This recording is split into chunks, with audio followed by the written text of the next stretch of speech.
Hello YouTubers, this is a requested video from a fellow YouTuber, Xmodriver, I believe I got that right. Sorry it's taken me so long to do this video, but enough of the BS and let's get to it. You were asking what cameras are best for YouTube and what would be a good camera to use in the shop with repairs and stuff like that.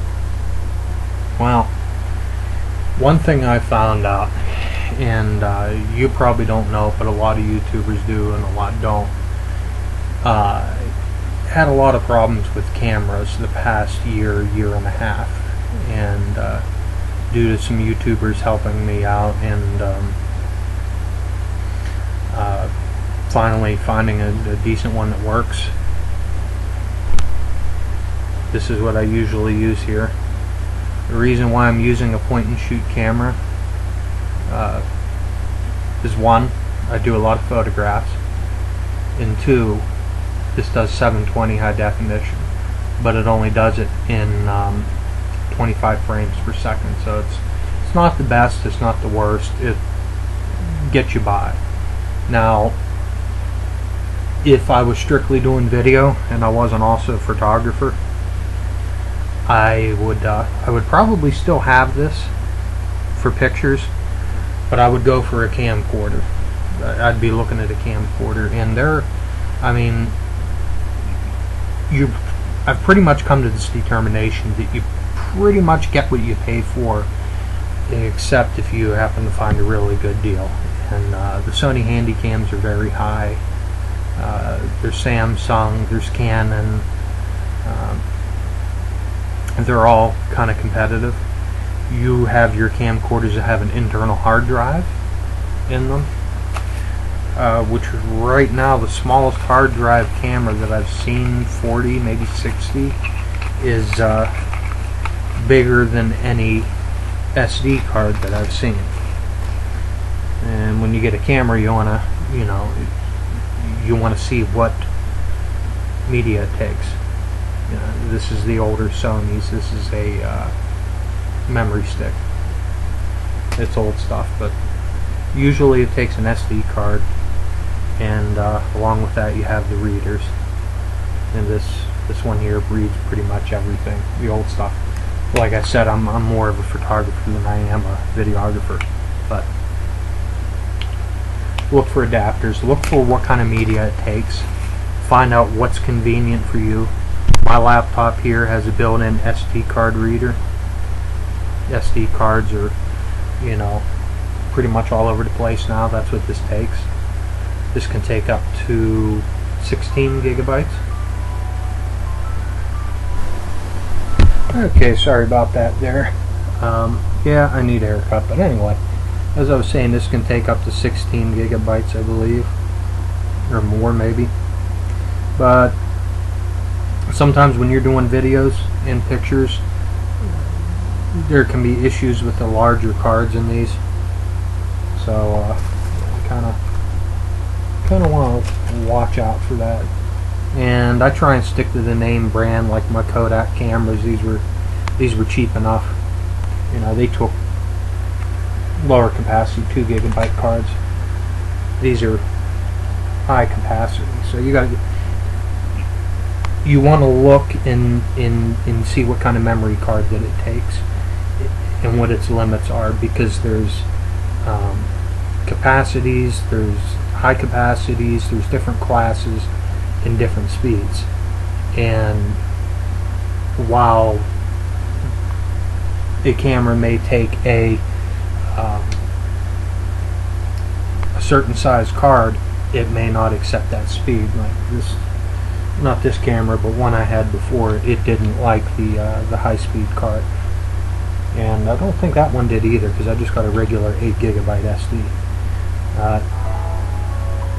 Another thing you want to look out when you're videotaping something, is there a chance you're going to get dirt in the camera? If so, A point and shoot like this isn't for you because dirt gets in through 1, 2, 3 grooves every time you open and close this camera. So any dust on the lens, if you blow it off, you can try and clean it. It eventually works its way in there underneath this outer lens here. So that's one thing to watch out for. How close your camera is going to be to dust or dirt of any type. Another thing you want to look at is zoom, and how far the zoom is or goes. This allows you to position the camera somewhere on a tripod, zoom in and record. That's with a point and shoot. Most camcorders, that's not anything you have to worry about. If you're strictly doing videoing, look for camcorders. Look at them. Look at Sony's. They're very expensive online, but look on auction sites, look on free sites, look on your local Craigslist and places like that to find people that are selling them. Especially do that if you're not too familiar with them and you kind of want to experiment and see which model you like better than the other. And John has 2 JVC cameras. One he got at a pawn shop, works good. The other one is absolutely lousy. Another thing I recommend is pick yourself up a sacrificial El Cheapo camcorder that works decent. If you go back in my videos and look for it's a snowy vid somewhere around Christmas time, I had this camera outside in the snow, and the reason being is there's an acrylic cover across the lens. No, it's probably not completely sealed, but for $18 shipped, takes a 4 GB card, takes pictures. It's only standard resolution, but for that price and what it can do, it's worth it. And if you damage it, you're out maybe 18 bucks altogether versus a couple hundred. And these are a dime a dozen. And that's a Aptic ISDV2. And you'll see in some of my videos when I do stuff outside, especially in the snow, this is what I use. If used under a lot of light, it's okay. I mean, there's a little bit of delay, kind of like my webcam there, when you move the camera around. But if you plant this still on something, it really is half decent. You know, it's not the greatest, but it's not the worst. But it's something good to have in your arsenal. Plus, it takes 2 rechargeable AA's, and that's something else you want to look at. You want to see what kind of battery pack or batteries the camera can take. If it can take AA's, I'm telling you right now, it's my experience with the newer cameras. Hello, screensaver. Yeah. My experience with the newer cameras, you can go with the lithium-ion batteries, because it seems the ones that take the AA's now are, you know, on the lower end. But if you go into a store, I started out YouTube with an actual camcorder that took DV tapes, and I plugged it into the video capture card on my computer and imported it that way. That's why some of my very first videos are crystal clear. When that died, I pretty much used one of these. It's a Kodak Easy Share. This one here is a CX7430 model. Does 640 by 480, 30 frames per second. Does pictures. Takes 2 AA's. I believe you can only put up to 2 GB cards in it, but that's not that big of a deal with this camera. My original one was a CX6330, a 3.1 megapixel I used, and it was half decent. It was okay. It wasn't the greatest. It all depends upon the quality you want to do with it. If you want the higher quality, go with the camcorder.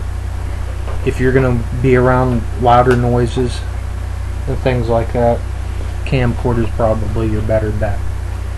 I did a review on this particular camera here, Vivitar 506.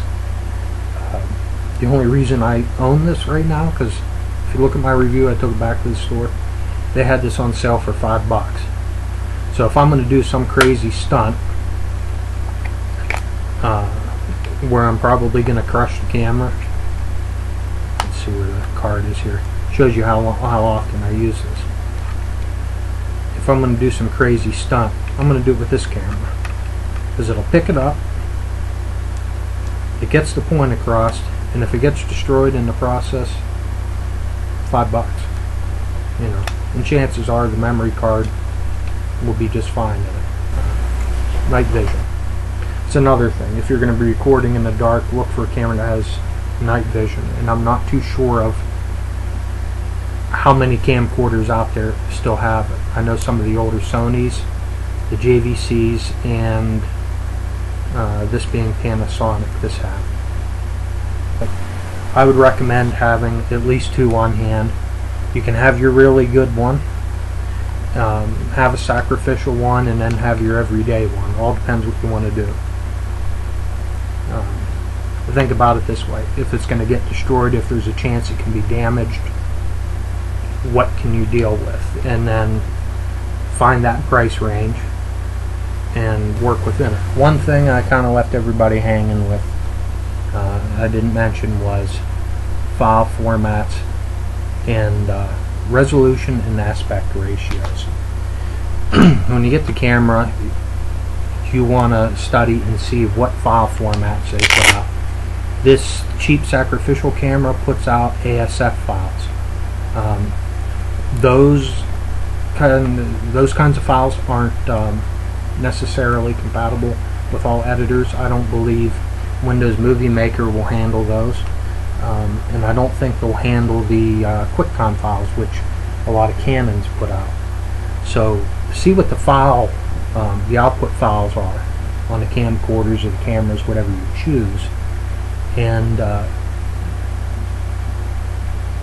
you pretty much got to plan what rendering software. A lot of the cameras I've seen today either put out AVI files, which work in Windows Movie Maker or most editing software, and MP4s, I believe, with the Sony Handycams, and then some still use the QuickTime MOV files.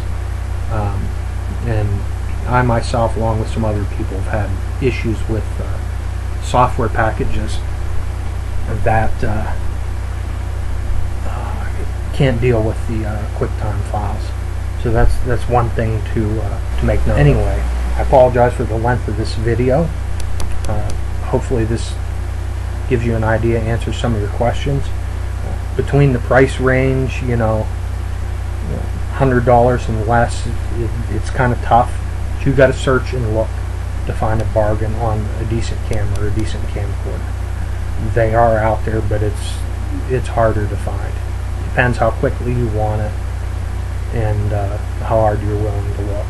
But it is possible. But thanks for watching, and if you have any questions,